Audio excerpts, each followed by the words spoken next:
Cogs and Corsets coming up downtown Bloomington, June 2nd through the 4th. We got Melanie and Amy, organizers for the event, joining me right now to talk about the event. And I want to start with pandemic aside, what year of the event is this, Melanie? How long has this been going on? So this is our sixth year, and we were able to come back pretty quick after the pandemic because we were largely an outdoor event. So we've been very fortunate to be able to keep going. And yeah, number six.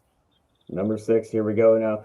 Amy, when you began to conceptualize this whole idea, started from then to now, did it become more than you ever imagined in terms of like the audience and what you have seen come in from just even not only the audience, but also the vendors and such? Absolutely. It has grown so much. It started as an idea for a First Fridays in downtown Bloomington from the artists and the local shops wanted to do a First Friday steampunk theme. Melanie was already into steampunk and she had gone to a convention. I'd seen some photos and was like, what is that? So between all of that, it came together and we decided we could make this a whole weekend, not just a First Friday. So the first year we were like, wow, that worked. And we had about 500 people. It was amazing. Locals and some folks traveling from out of town. And then the next year we had people from states away and Canada and the vendors grew. And now we're down at the BCPA. We had 1,500 people, I think, last year. We have over 40 vendors now. Hotel rooms are filling up. We're getting bigger national name entertainment. So I never imagined that our little outdoor First Friday festival would grow into one of the notable steampunk conventions in the Midwest. And I was just going to ask that too. What is the furthest traveler that you're aware of? And you said Canada there. So Yeah. what else, like how far else in the States have you noticed that people have come from, Melanie? I know for a fact we get folks from Atlanta, New Jersey. I remember a group in like year three that was California that had friends here in town, and they were kind of planning a trip, and they said, "Well, we have to go to Cogs and Corsets." So, yeah, it's we're pulling broad, but obviously saturation in the Midwest. Um, the steampunk groups in the Midwest really support each other. They want to see new cons, and so they'll gather up a whole group, carpool down, supporting each other. It's amazing. And and Amy had mentioned that Melanie, you had gone to another convention. Where was that one at? So my very, very, very, very first one was actually in Indianapolis, and in an old historic Art Deco hotel, and just mind blown. I took fencing lessons and learned how to program Arduino. Like it was unbelievable. That con is not operating anymore, but at that one, everyone said, "You have to go to TeslaCon. You have to go to TeslaCon. That is the holy grail." And TeslaCon's up in the Madison, Middleton, Wisconsin area. And so I convinced a friend of mine, also a downtown gallery owner, Pam Eaton at Eaton Gallery, and we said, let's go do the thing. And we went up, and it was just the most welcoming. People were so thrilled that you were a new person, and just enveloping. And the people we met, and we said, oh, this has to happen in downtown Bloomington. And so, yeah, TeslaCon is the longest running, largest immersive steampunk event in the nation. And I think they're on year 11 now. And it's so nice. The organizer of that will be here at our con, like I say, very supportive. So, yeah, that was my introduction. I kind of, fell into the biggest, best that there was very quickly. So, and Amy, in putting this together, your first one, what was that kind of like for you? Because this is your first go around. Did you really know how and what you wanted to do with it? Nope, didn't have a clue. Just just knew that I love the creativity of it. I love that there was a little something for everyone, whether you're into science and engineering or literature and art, whether it's fashion and design. There was just a little something for everybody, and that really intrigued me. The tourism side of it made it really interesting. I have a background in hospitality and tourism, so the way that people could come together and, like Melanie said, welcoming and inclusive, and a little weird. Racing teapots. What are you doing racing teapots? Can we do that? Sure, we can do that. So we built a course and we raced teapots. No, never, didn't have an idea what we were getting into. And the way it's grown has just been amazing. Going to other conventions, we have, in addition to TeslaCon, there's a Chicago Steampunk Expo that Melanie and I visited recently.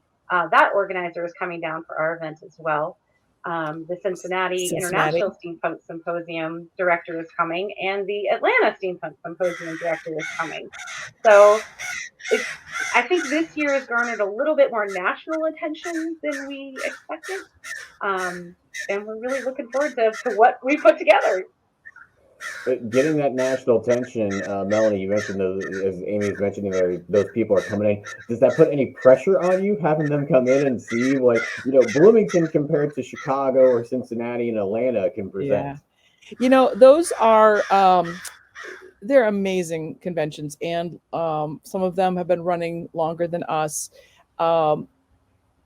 But here's what I will tell you. Another one, we should also give a shout out to Hannibal, because that was a huge driver as well. They're an outdoor con in a historic downtown. And so we patterned a lot of what we did after that event. And I think there's very few of us who are big outdoor events. And so it's not really apples to apples, right? So the fact that we have this wonderful environment of historic buildings and the history museum and a walkable area for people to enjoy is very different. I'm not saying better or worse, different than when you go to a hotel and you're all inclusive and the weather doesn't matter and you can just all hunker in and be en masse. There's pros and cons, but we're very different in that regard. So I guess I don't feel the pressure, because I think, as we've noted, it's not really a competition. It is everybody trying to build the community, build a steampunk community, support each other, get the word out, bring in new people to come and love it. So no, I'm not pressure, but definitely excitement for sure. Yeah. For me, I think the pressure comes from wanting to put on a high quality event for our community. Them coming just adds, like Melanie said, to the excitement, both for people attending, they get to talk to people, and for us as other organizers. But the pressure, I feel, is just to really put on a great event. A lot of times we refer to it as Steampunk 101, that you can come and learn a lot about steampunk without having to pay a pricey hotel ticket, is another difference that we have. We're one of the few conventions that offer a lot of free activities to the public. So you don't have to dress up. You can just come and learn a little bit, or you can go full regalia, which you will see as well. So that's just where I feel the pressure. We want a really good event for our community. And I love the idea of steampunk, and I see the photos and stuff. So somebody who's a novice coming down and just wants to enjoy, what do you have for somebody like me that's going to step into downtown and just witness all that you're offering? Amy, we'll go with there. Sure. I would say the presentations at the BCPA, there's going to be a variety of presentations, everything from 200-year history of bicycles to the history of substance abuse. We have mediums this year doing a panel on mediumship and some psychic readings. Oh my gosh, there's so much make and take activities where you can build your own 3D dragon. That one does have a fee. Sorry, a few activities have a fee. But you can come down and do the presentations. We have a huge vendor market where you can check out all kinds of steampunk wares. Activities on the lawn. We'll have live music on the lawn of the BCPA all day Saturday with food trucks, Nerf dueling, parasol dueling, teapot races. All of that is free. Yeah. And we talk about. Go ahead. Sorry about interrupting. If you really want like a really fun overview, come to the fashion show costume contest, because again, that is free and open to the public. It's a really fun, and you just like sort of mass the great costumes in one space and it's a fun event. The person organizing it this year is a vendor and a fashion designer, and I think it's just going to be such a fun spectacle. And he comes from New Jersey, right? Yeah, he's coming all the way from New Jersey to put on our fashion show for us and be a vendor. That's really cool. When we talk about the vendors there, Melanie, what kind of vendors are coming in? Because I've seen some stuff on your website, from teas to a shaving emporium. Oh, like you name it, it is. You name it, it'll be there. So we've got leather workers, we've got authors of steampunk novels and series that are fantastic. They're going to be doing some readings. We've got obviously clothing, costuming. There's a lot, like the man that's running our fashion show, does these wonderful skirts and overskirts and pantaloons that are just easy to mix and match with what you already own. There's tons of jewelry. We're super excited. We're having Sweet Steam, which are a chocolate vendor, incredible chocolate, doing Earl Grey chocolates, absinthe chocolates, root beer chocolates, and delicious and just fun. Great gifts. What am I missing, Amy? I feel like accessories, shirts, books, leather, tea. Oh, we're going to have actual tea vendors for sampling teas. You can sample right at their booth, buy all these beautiful blends. What am I missing? I think you covered most of it. Okay. Yeah, the only other thing I might throw in is the Makers Fair. We have an opportunity for people that have designed steampunk gear, gadgets, whatever they have done for this year, can put them in on display on Saturday morning and get judged, win some fun ribbons, little medals for them. So that's another activity that the public can come and check out, learn a little bit more about steampunk. Somebody new might enjoy seeing what do people build, and that's the Makers Fair Saturday morning. Very cool. And we talked about some of the like ticketed events, but also workshops. I saw some stuff like the 3D wooden dragon making, beginner's waltz. Amy, tell me about those. Yes, so we have like beginner's waltz is a great example. You know, there's things. So we'll have a contra dance Friday night, which is kind of like group Victorian line dancing, I would say. But you can learn to waltz. Well, I know there's like the tea demo and tasting. Yeah, now that's a ticketed event, but we are limited to 20 people on that. But folks will get to try teas from around the world. The person running our tea room this year has his own brick and mortar up near in the Wisconsin area, and brings in and blends all these wonderful things. He's the tea version of a wine sommelier. His knowledge is extensive. And so if you come to the tea room, you'll get samplings of these types of things. Our tea room pass is unlimited. You can come throughout the entire weekend. So we encourage that. But then the tea demo is a special add-on, and he will be brewing teas, steeping them, talking about the rituals behind tea, different ways it's served, sort of the history of these teas from different countries, even maybe some of the socio-political dynamics behind tea historically. So, there will be lovely scones there provided by Green Top Groceries Bakers. So people will have a little nosh with their tea. It's going to be a great experience. And who would have thought tea has so much to it? Like I would have just thought, tea is tea. No. There's so much tea. And I saw, what was it, Cosmic Otters, the Contra Dance? It's actually going to be the Bandicoots. Bandicoots will be playing Friday night at the BCPA. That is with a caller. So that's the kind of Victorian group dancing that you might see on Bridgerton or The Great with Catherine the Great. So things like that. So that'll be Friday night. So you don't have to know how to dance. You don't have to know how to do it. There'll be a caller there to tell you what to do, and some pros to help you along the way. So that'll be the Friday night contra dance, and those tickets are only $15. And there will also be lovely noshes at the contra dance, because dancing burns a lot of energy. So there will be noshes and foods, again, provided by Green Top to keep the dancers on their feet and nourished. But I will attest that you can be super clumsy and really bad at dancing, and you can do contra dancing, because if I can, anyone can. Well, speaking of dancing, the Time Travelers Light Show and Dance, what is that? I think that's Saturday night? That is Saturday night. That will be after John Sprocket at the BCPA. We have Chase Cavalera in downtown has opened his private space for us. He's going to be DJ Doomsday performing all evening or all night. This is our big dance party, and there'll be light show. So we're encouraging everyone to wear glow gear if they have it, want to bring it. It'll be quite the dance party. There is seating available, of course, as well, so people can just sit and enjoy the lights and other people getting their groove on out on the dance floor. It is an over 21 only event. So this is the only adults only event of the festival. And because of that, you are allowed to bring your own alcohol. So IDs will be required, folks. But we're going to dance, we're going to hang out and enjoy some amazing music and lights by DJ Doomsday. And one thing I want to ask too, is there the Tesla coil? Is that this year too as well? I've seen it in the past. In the That past. was in the past. We do not have a Tesla Okay. coil presentation this year. Okay, no worries. I want to bring up too, because steampunk. You are obviously both fans of it. You brought it down here to Bloomington. One thing I've enjoyed about steampunk, just the idea of it, is I've been to so many Comic Cons and I've seen people infuse it into their favorite character. Like they create like Iron Man and Spider Man or even Star Wars characters into steampunk. What is it to you? What does it mean to you to see that it's woven itself into pop culture? We'll go to Melanie first for this.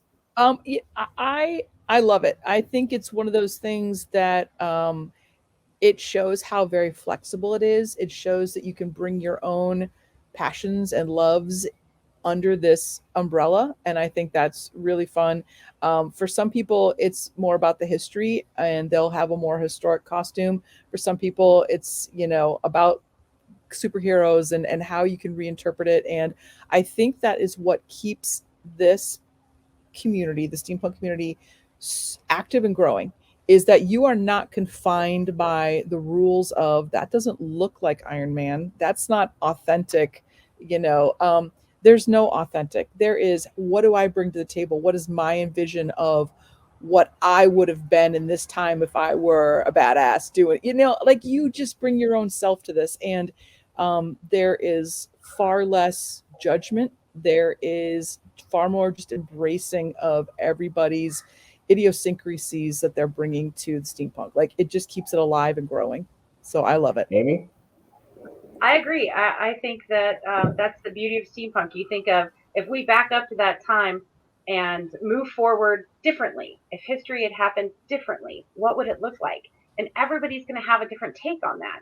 So, if we had developed lasers through gears that moved and some kind of steam instead of what we do now, how different would our superheroes look? So it's okay to interpret your own personal passions with a steampunk bent, because what if history had evolved that way? This is my vision of what it would be like today.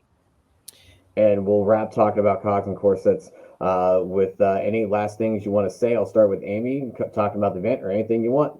Yeah, I wanted to back up to the workshops. That we have some really amazing workshops coming up this year. Everything from, I have to read this one, Power, Persona, and Social Progress, Gender Ideals and Identity Building in 19th Century Corsetry. So some really historical things. We have one on steampunk in Latin America, because we forget steampunk happened all over the world. History happens everywhere. So we're getting some really interesting perspectives on Latin American steampunk this year. Excuse me. I mentioned the psychic readings, the 200 years of bicycles. Some of our make and takes are 3D dragons, and fairy gardens, and making your own candles, because how did we see back then? Everybody used candles for everyday activities. So we're incorporating a little bit of that. We have lots of author readings. The Learning to Waltz, of course, is going to be interesting there. If you want to get up on your feet and get ready. And I mentioned the psychic readings was the last one. So the workshops are all free, and they're a great way to learn about steampunk. I think that's one of the things that we're proud of. Other things I'd want to say about the festival is it's an experience and an adventure, and we hope that people want to explore whatever level you're on. If you're just checking it out, or if you're a veteran to some kind of con, we really feel like there's a little bit something for everybody, and we're super excited to have John Sprocket. That was where I was going to go. I was like, okay, but can we please talk about John Sprocket? So our headliner this year is like the biggest headliner we've ever been able to procure and bring. And aside from his music, just an incredibly wonderful human being. He's been a delight to work with. And the Cog is Dead is their band. He is on solo tour right now, singing the Cog is Dead songs. They are just fun. He is a party, right? And so he's going to be on the gorgeous BCPA main stage. It's going to be a show. And I want to mention that you can get tickets for him. It's very affordable. It's $19 to order through the BCPA. But we have a few more all-inclusive ticketed passes that you can buy through our website, cogsandcorsetsil.com, and you can get the all-inclusive pass. So that will avoid the Ticketmaster fees for his show and will get you a ticket to all of the ticketed events except the tea demo. But it's a great price. You can see the whole con. One ticket gets all that, and you save a little money. We bundled it up really nicely. So come see John Sprocket. Come, even if that's the only thing you can do, come see John. It's going to be a great time.